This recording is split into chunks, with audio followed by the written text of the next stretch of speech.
திருவள்ளூர் மாவட்டம் திருநின்றவூர் பக்தவத்சல பெருமாள் கோவில் திருமாலின் மங்களாசாசனம் பெற்ற 108 திவ்ய தேசங்களில் 58வது திவ்ய தேசம் ஆகும். இத்தலத்தில் தாயார் சகல சௌபாக்கியங்களையும் அருளும் வைபவ லட்சுமியாக உள்ளார். ஆதிசேஷனுக்கு தனி சன்னதி இங்கு உள்ளது. மூலவர் பக்தவத்சல பெருமாள், உற்சவர் பத்தராவி பெருமாள். தாயார் எண்ணெய் பெற்ற தாயார் சுதாவள்ளி. தலவிருட்சம் பாரிஜாதம். தீர்த்தம் வர்ண புஷ்கரணி.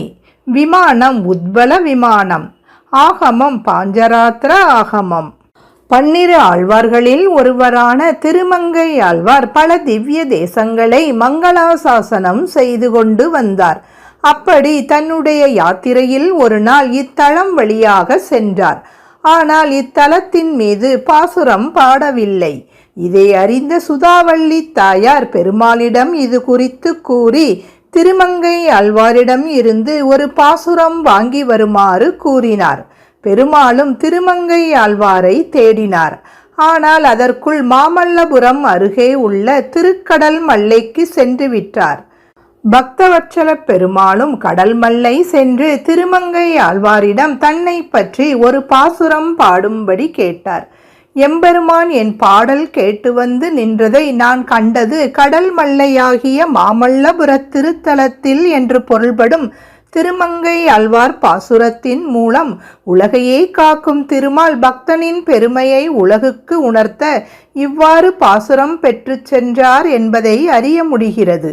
பாசுரம் பெற்று வந்த பக்தவத்சல பெருமாளை கண்ட தாயார் ஏனைய தலங்கள் மீது 10 பாசுரங்கள் பாடியிருக்கும் போது இத்தலத்துக்கு மட்டும் ஒன்றுதானா என்று வினவினார். உடனே பெருமாள் திருமங்கை ஆழ்வாரை தேடிச் சென்றார். ஆழ்வார் அதற்குள் திருக்கண்ணமங்கை சென்று விட்டார். திருக்கண்ணமங்கை பெருமாளை மங்களாசாசனம் செய்யும் போது திருநின்றவூர் பக்தவத்சல பெருமாள் வந்து நிற்பதை கவனித்த திருமங்கையாழ்வார் அவரையும் சேர்த்து மங்களாசாசனம் செய்தார். ஒரு சமயம் திருமாலிடம் கோபித்து கொண்டு வைகுண்டத்தை விட்டு திரு ஆகிய மகாலட்சுமி இத்தலத்தில் வந்து நின்றதால் திருநின்றவூர் என்று ஆனது.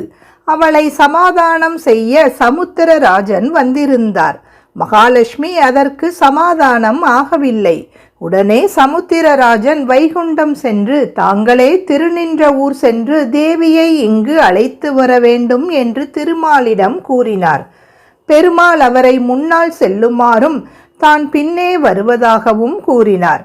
சமுத்திரராஜன் இத்தலம் வந்து மகாலட்சுமியை பார்த்து, பார்க்கடலில் நீ பிறந்ததால் நான் உனக்கு தந்தையாக இருந்தாலும் இப்போது நீ என்னை பெற்ற தாயார், அதனால் உடனே நீ வைகுண்டம் செல்வாயாக என்று கூறினார். பெருமாளும் வந்து மகாலட்சுமியை சமாதானம் செய்கிறார். மகாலட்சுமி வைகுண்டம் செல்கிறார்.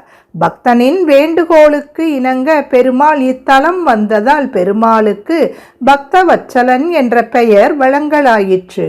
சமுத்திரராஜனும் மகாலட்சுமியை என்னை பெற்ற தாயே என்றதால் அப்பெயரே நிலைத்து விட்டது. சமுத்திரராஜனின் வேண்டுகோளுக்கு இணங்க பெருமாளும் தாயாரும் இத்தலத்தில் திருமண கோலத்தில் அருள்பாலிக்கிறார்கள். கோயிலின் ராஜகோபுரம் மிகவும் பிரம்மாண்டமாக அமைக்கப்பட்டுள்ளது. பலிபீடம், கொடிமரம், கருட பகவான் சந்நிதி, மகாமண்டபம், உள் மண்டபம் ஆகியன சிறப்பாக அமைக்கப்பட்டுள்ளன. பக்தவத்சல பெருமாள் 11 அடி உயரத்தில் நின்ற கோலத்தில் பஞ்சாயுதம் ஏந்தி ஸ்ரீதேவி பூதேவியுடன் அருள்பாலிக்கின்றார். மூலவர் சந்நிதிக்கு வலதுபுறத்தில் தாயார் சந்நிதி அமைந்துள்ளது. சுற்று பிரகாரத்தில் ஆண்டாள், ஆழ்வார்கள், சக்கரத்தாழ்வார், விஸ்வசேனர், ராமானுஜர், மணவாள மாமுனிகள், ஆஞ்சநேயர், ஏரிகாத்த ராமர், ஆதிசேஷன் ஆகியோர் சன்னதிகள் உள்ளன. குபேரன் ஒரு சமயம் தன் நிதியை இழந்து வாடியபோது இத்தல தாயாரை வழிபட்டு மீண்டும் அனைத்தையும் பெற்றான்.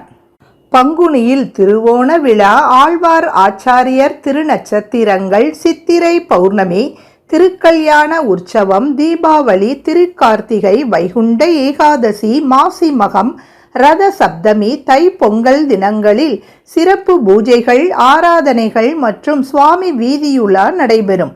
ஆதிசேஷன் சந்நிதியில் புதன்கிழமை தோறும் நெய்விளக்கு ஏற்றி பால் பாயசம் படைத்து அவருக்கு அர்ச்சனை செய்து வந்தால் ராகு கேது மற்றும் சர்ப்ப தோஷம் விலகும் என்பது நம்பிக்கை.